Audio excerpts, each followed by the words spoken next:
2021 সালের 5ই আগস্ট ইরানের অষ্টম রাষ্ট্রপতি হিসেবে ক্ষমতা গ্রহণ করেন ইব্রাহিম রাইসি। ক্ষমতা গ্রহণ করেই তিনি সৌদি আরবের সাথে ইরানের দীর্ঘদিন ধরে চলে আসা শীতল সম্পর্ক উষ্ণ করার উদ্যোগ নেন। এছাড়াও তুরস্ক, চীন এবং রাশিয়ার সাথেও সম্পর্ক জোরদার করেন তিনি। কিভাবে তিনি একজন প্রধান বিচারপতি থেকে ইরানের রাষ্ট্রপতি হলেন, কিংবা কেন তাকে পশ্চিমারা তেহরানের কসাই নামে ডাকত, এই সব কিছু নিয়েই আলোচনা করব আজকের ভিডিওতে। আমি চৌধুরী আদনান, আপনারা দেখছেন এক্সেপশনাল চৌধুরী সাহেব। ইব্রাহিম রাইসি সম্বন্ধে জানার আগে আমাদের জানতে হবে ইরানের শাসন ব্যবস্থা সম্পর্কে। ইরানের শাসন ব্যবস্থায় সাধারণত একজন সুপ্রিম লিডারের অধীনে পরিচালিত হয়। এ পর্যন্ত মোট 2 জন এই সুপ্রিম লিডার অফ ইরান হওয়া সৌভাগ্য অর্জন করেছেন। প্রথমজন রুহুল্লাহ খোমেনি, যিনি 1979 সালে ইরানে ইসলামিক বিপ্লবের মধ্য দিয়ে ইরানের সর্বোচ্চ ধর্মীয় গুরু হিসেবে ক্ষমতায় আরোহণ করেন।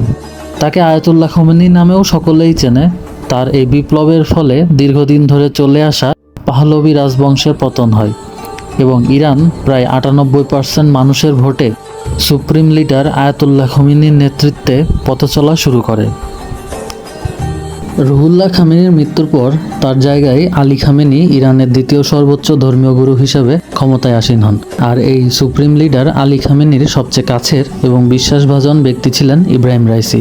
তাকে ইরানের পরবর্তী সুপ্রিম লিডার হিসেবেও ভাবা হচ্ছিল। ইব্রাহিম রাইসি 1960 সালে জন্মগ্রহণ করেন। ঘটনাবহুল জীবনে তিনি বহুবার উচ্চ পদে কর্মকর্তা হিসেবে তার দায়িত্ব পালন করেছেন। 1985 সালে তিনি তেহরানের ডেপুটি প্রসিকিউটর হিসেবে নিয়োগ পান। আর এই সময়ে তিনি ইরানের ডেথ কমিশনের মেম্বারও হন। এই ডেথ কমিশনের মাধ্যমে সে সময় ইরানে রাজনৈতিক বন্দীদের মৃত্যুদণ্ডের আদেশ দেওয়া হয়। বিশেষ করে তৎকালীন বিরোধী দলীয় বহু নেতা কর্মীর মৃত্যুদণ্ড কার্যকর করে এই কমিশন। 1000-এরও বেশি মানুষের মৃত্যুদণ্ড কার্যকর করা হয় মাত্র 5 মাসে, আর তাই একে ডেথ কমিটি নামেও ডাকা হতো। মূলত এই ঘটনার পরপরই পশ্চিমা বিশ্বে ইব্রাহিম রাইসিকে দ্য বুসার অফ তেহরান বা ইরানের কসাই নামে ডাকা শুরু হয়। পশ্চিমা মিডিয়ার এই সব তুচ্ছ-তাচ্ছিল্য ইব্রাহিম রাইসির রাজনৈতিক জীবনে কোনো প্রভাব বিস্তার করেনি, বরং 2021 সালে তিনি প্রায় 62% মানুষের ভোটে ইরানের অষ্টম প্রেসিডেন্ট হিসেবে নির্বাচিত হন।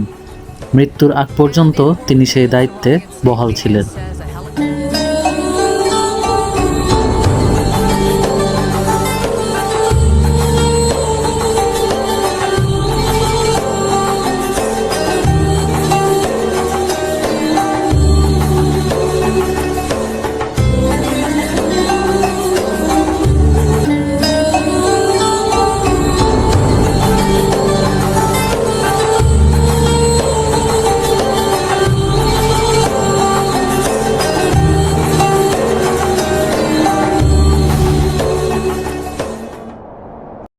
সো ভিউয়ার্স, এটাই ছিল আমার আজকের আয়োজন।